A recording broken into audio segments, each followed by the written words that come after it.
مصلحا ومجددا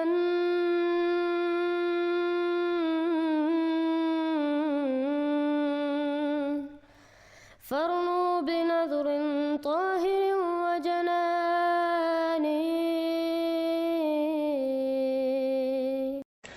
بہت سے احمدیوں کو کثرت سے ہزارہا کو جو قانونی طور پر مجرم قرار دیتے ہوئے حکومت پاکستان نے ان کے خلاف مقدمات قائم کیے ہیں، ان مقدمات کا خلاصہ بھی آپ کے سامنے رکھتا ہوں اور جرائم کی فہرست بھی، کن کن جرائم کے وہ مرتکب قرار دیے گئے. اپنے آپ کو مسلمان کہا، اتنا سنگین گناہ کیا ہے، کلمہ طیبہ پڑھا، یہ اقرار کیا کہ لا الہ الا اللہ محمد رسول اللہ، خدا ایک ہے اور محمد اس کے رسول ہیں. اتنے بھیانک سنگین جرم کے نتیجے میں حکومت پاکستان ان پر مقدمے عائد کرتی ہے خود اپنی عدالتوں میں. کلمہ طیبہ کا بیج سینے پر آویزاں کیا، آیات قرآنیاں ان کے گھروں سے پکڑی گئیں. اندازہ کریں کتنا بھیانک جرم ہے.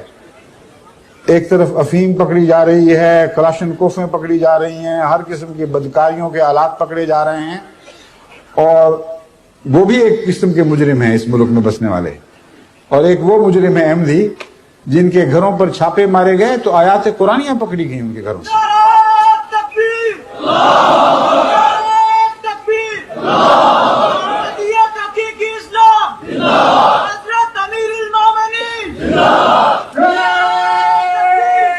نہیں، ابھی جرموں کی فہرست ختم نہیں ہوئی، ذرا حوصلہ کریں، ابھی تو بڑے بڑے بھیانک جرم آنے والے ہیں. اور خیر جاؤ ذرا بھی. یہاں تک جرم کرنے والے ہیں احمدی کہ نماز پڑھتے ہوئے دیکھے گئے اور گواہ موجود ہیں کہ عبادت کر رہے تھے. آواز بند ہو گئی ہے، آواز ٹھیک کریں. آواز، میری آواز تو ٹھیک ہے، یہ یہاں خرابی ہو گئی ہے کچھ. کیوں جی آواز آ رہی ہے اب؟ ٹھیک ہے. میں کہہ رہا ہوں کہ ابھی جرائم کی فہرست ختم نہیں ہوئی. جرائم کے جو مقدمات جاری کیے گئے ہیں احمدیوں کے خلاف، عدالتوں میں درج کروائے گئے ہیں، ان میں یہاں تک بھی بھیانک جرم احمدیوں کی طرف منسوب کیا گیا ہے کہ فلاں احمدی نماز پڑھتے دیکھا گیا اور گواہ موجود ہیں اس کے، وہ عبادت کر رہا تھا. اس سے بڑی بدبختی اور کیا ہو سکتی ہے کہ ملک پاکستان میں ایک احمدی عبادت کر رہا ہے اور اذان دیتے ہوئے پکڑا گیا، تلاوت کرتے ہوئے پکڑا گیا، شاعر اسلام کو اختیار کر رہا ہے. انا للہ و انا الیہ راجعون. ملک پاکستان میں جو لا الہ الا اللہ کے نام پر کہتے ہیں لیا گیا تھا، وہاں ایک احمدی شاعر اسلام کو اختیار کرنے کا جرم کر رہا ہے. کہتے ہیں مساجد پر کلمہ طیبہ لکھا ہوا دیکھا گیا اور پھر مباہلے کا پمفلٹ تقسیم ہوا.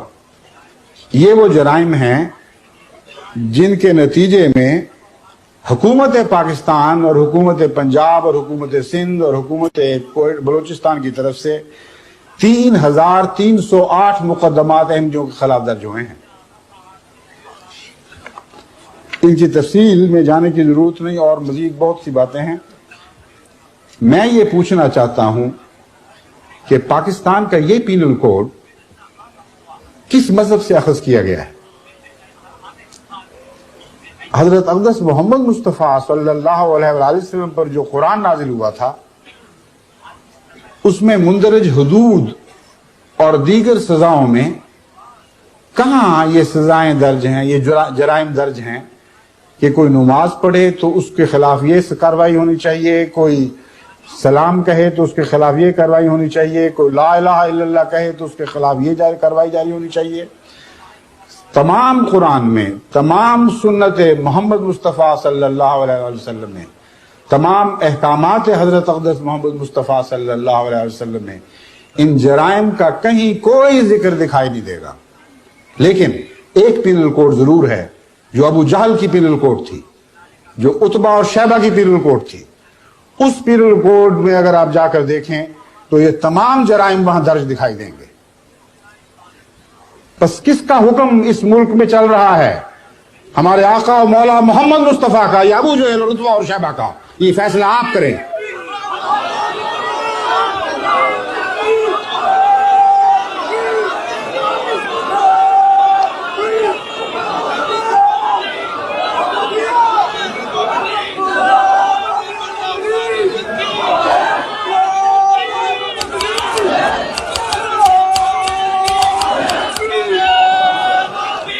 گزرے ہوئے 100 سال کی تاریخ گواہ ہے، سائے کی طرح سایہ فگن ہم پہ خدا ہے، گزرے ہوئے 100 سال کی تاریخ گواہ ہے، سائے کی طرح سایہ فگن ہم پہ خدا ہے۔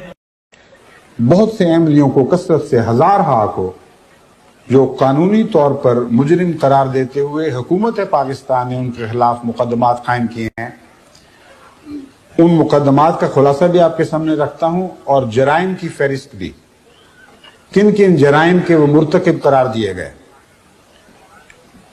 اپنے آپ کو مسلمان کہا، اتنا سنگین گناہ کیا ہے، کلمہ طیبہ پڑھا، یہ اقرار کیا کہ لا الہ الا اللہ محمد رسول اللہ، خدا ایک ہے اور محمد اس کے رسول ہیں۔ اتنے بھیانک سنگین جرم کے نتیجے میں حکومت پاکستان ان پر مقدمے عائد کرتی ہے خود اپنی عدالتوں میں۔ کلمہ طیبہ کا بیج سینے پر آویزاں کیا، آیات قرآنیاں ان کے گھروں سے پکڑی گئیں۔ اندازہ کریں کتنا بھیانک جرم ہے۔ ایک طرف افیم پکڑی جا رہی ہے، کلاشن کوفیں پکڑی جا رہی ہیں، ہر قسم کی بدکاریوں کے آلات پکڑے جا رہے ہیں، اور وہ بھی ایک قسم کے مجرم ہیں اس ملک میں بسنے والے، اور ایک وہ مجرم ہے احمدی جن کے گھروں پر چھاپے مارے گئے تو آیات قرآنیاں پکڑی گئیں ان کے گھروں سے۔